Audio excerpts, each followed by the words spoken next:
Hello, Faith here. I wanted to speak to you about something. I've had quite a few questions about it when I asked people on my YouTube channel, what do you want me to do a video about?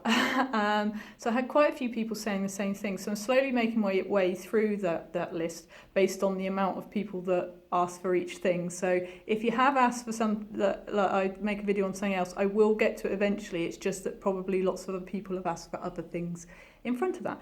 But if you have any other ideas for anything you would like to hear me talk about or give my penneth worth about, or whatever you say, then please feel free to stick them below here or message me through my website or something if you prefer to keep your questions personal. So, me and my friend here would like to speak to you today about how to not overdo it when you feel, well, I can't even get my words out now, so it's not a good start, is it? How to not overdo it when you have chronic fatigue syndrome or ME, and they're both the same thing, but you know what I mean. So how to not overdo it. Now, this is a tricky one because having had it myself, I know that what we tend to do is, because we spend days, weeks, months laid up, either unable to leave the bed or at least the house, that when we do start to feel better, what we tend to do is think, oh, right, there's like a million things I need to do, appointments I need to go to, friends I need to see, shopping I need to get, all sorts of things. And then we do loads of stuff, and quite often we're laid up again before we know it, which is obviously quite crappy. So how to not overdo it? Well, there's several things that I want you to keep in mind. One is write a list of what it is you need to do, because the idea of overwhelm, of having so much to do, is going to create you a lot of stress. And that overwhelm, that stress state, is going to make you feel worse before you've even done all of those things. It's going to put you straight into the fight or flight response, kicking those adrenals, kicking that nervous system again, and you're going to feel really tired and exhausted really quickly. So write a list and put them in order and make a plan, and if you can, only do half of it that day or week or however long you've got to do it. Try to only do half of it. I know it's difficult, but if you can half it, then at least you would have done the things that were really important before you crash again. And if you can half it, then you're more likely that you'll have more energy in the days to come to do the other stuff. Whereas if you try to do it all, you'll become flawed, and it's likely then you'll end up laid in bed again, or on the sofa, or whatever it is. So that's one of the things. The other thing is, sorry, my arm is starting to hurt. I'll try not to press the button that switches it off. The other thing to remember is that it's the stress, as I just mentioned, it's the stress response that causes us a lot of problems. So if we can try and keep ourselves in a good place mentally, it's going to make the physical stuff easier.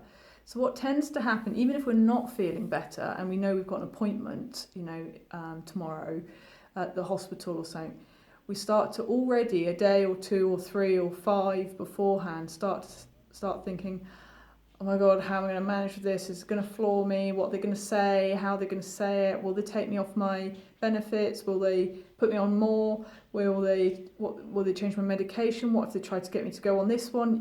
This cycle. And that is putting us into the stress response. And that is part of the reason we get flawed. So if it's the same with family, I've got to meet up with that person, or it's that person's birthday and I'm exhausted, or, as soon as you recognise you are in that underlying overthinking response about whatever it is you've got to do, you've got to stop it. And I don't mean stop it as in, oh, I can't think that, because if you've been watching the rest of my videos and things, you'll know that doesn't work. You have to stop it as in, you have to feel it, accept it, and let the anxiety go. So what I mean by that, if you become aware that you're in this underlying overthinking response, then breathe into it, be okay with the humanness of that experience,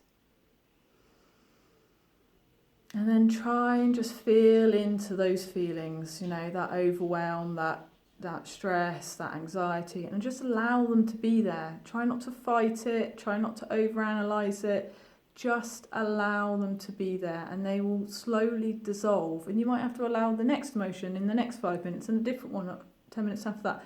But it's a whole heap better than getting yourself right into a tiz about what will or won't happen. So that's really, really important. So, that's my two things. That's how I got, or part of how I got better, is all the things I really felt I needed to do every time I was having a bit more energy for a while. I really tried, if possible, to half it, and if not, to at least reduce it in some way. And I really tried to not get into the stress response about it, because that is going to exhaust you and trigger that crash, when it all happens, because you will already be firing the nervous system left, right and centre again. And then you go and see a specialist or a doctor or someone, and they tell you there's nothing they can do, or they're going to try you on a different medication, or it's stressful getting to the place or whatever. And again, you're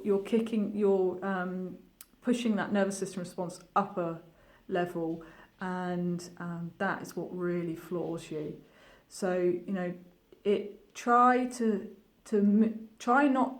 get it all out your head, like I said, to start with, because it always feels worse and overwhelming then. So get it all out your head, and if it's things you can do at home, break them down into 10 minutes a day, literally. Don't go, okay, I need to, look into new broadband providers or something. Don't then spend 3 hours on the computer doing that because you feel halfway okay. Say I'll look at one provider per day for the next week or something, and do it that way.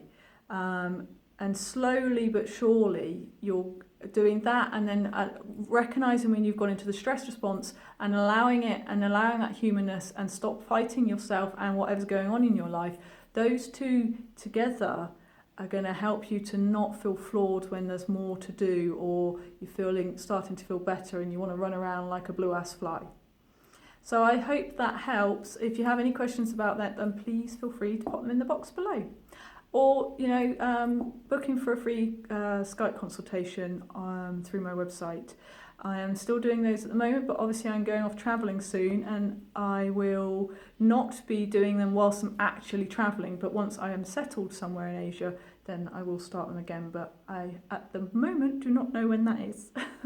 So thank you for listening, and I'll speak to you soon. Bye.